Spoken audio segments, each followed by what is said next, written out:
guys, today I'd like to take a look at a mask that is really cool and really creepy, and it's one that you don't see very often, and that is the 2012 Jonathan Fuller Pestilence.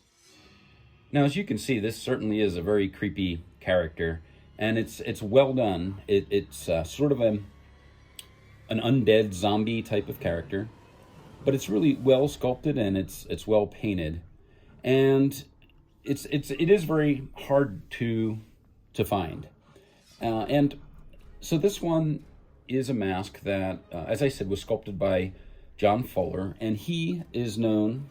Some of you may know Jonathan Fuller from his work on other masks for other mask companies. In fact, one of my earlier videos here at Collection Corner covered a mask that he had sculpted for a different company, and you can still find his work in the mask produced by these other companies today. But at one time, Jonathan Fuller had his own company and website selling his masks called Monster Asylum at monsterasylum.com. But unfortunately, this site is completely gone now if you go to monsterasylum.com. And in fact, I do research by sometimes on websites that are no longer in existence. I go to archive.org. They have a Wayback Machine, they call it, and you can type in a website address and find previous versions of websites that are no longer there, or just previous versions of existing websites. And even there, I could not find an example that I could show you of monsterasylum.com. There maybe were a lot of flash animations or other types of coding on the website, so it didn't actually capture anything but a black screen at Monster Asylum. So I always like to show you a sort of a screenshot of an older website that I can find, but in this case I couldn't even get a look at what Monster Asylum was at the time. So I think that at this time in 2012, this mask would have been sold on that website along with others. And in fact, we're going to have another mask from John Fuller similar to this one coming up in a future video. Now, as I said, it's kind of hard to find too much online about this mask, but one primary place where you can also see this is on YouTube at the great Dr. Lady's channel, and the Mask Wizard, and he did do a Creepy Cheapies episode on this mask in 2013.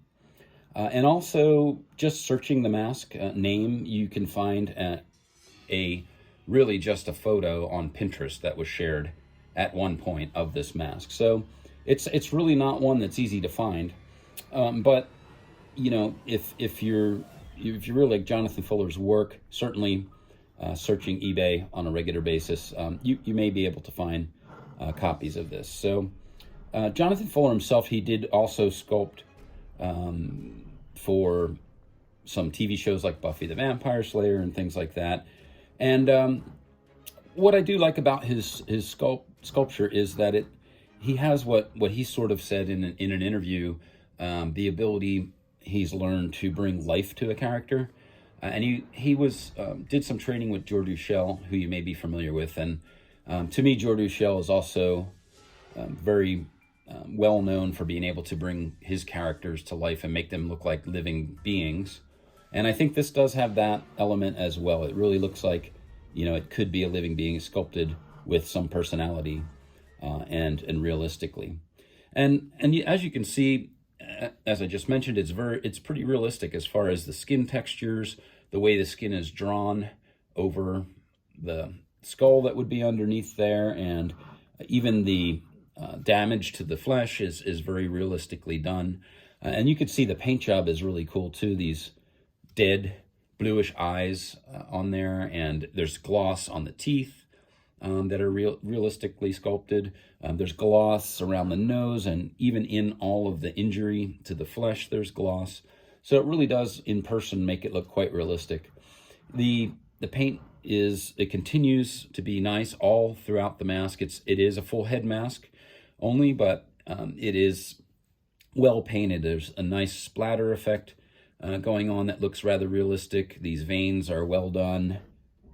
You can see on the other side, those veins are pretty subtle and they really look realistic. So I really like the sculpt, the paint on this mask. The one thing that I think could have been done just a little bit better, and Dr. Lady actually mentions this in his video as well, is the hair pattern on top. Now that's not really a huge deal. On display, you can never see that hair pattern on top. Wearing the mask, you would never see the hair pattern on top, but it is glued on, and it's glued on in a bit of a sort of mechanical, if you will, crosshatch pattern that doesn't really look realistic. But that's being pretty nitpicky. I think overall, especially on display, it looks great, and you know, it displays really well. It's super creepy, as you can see.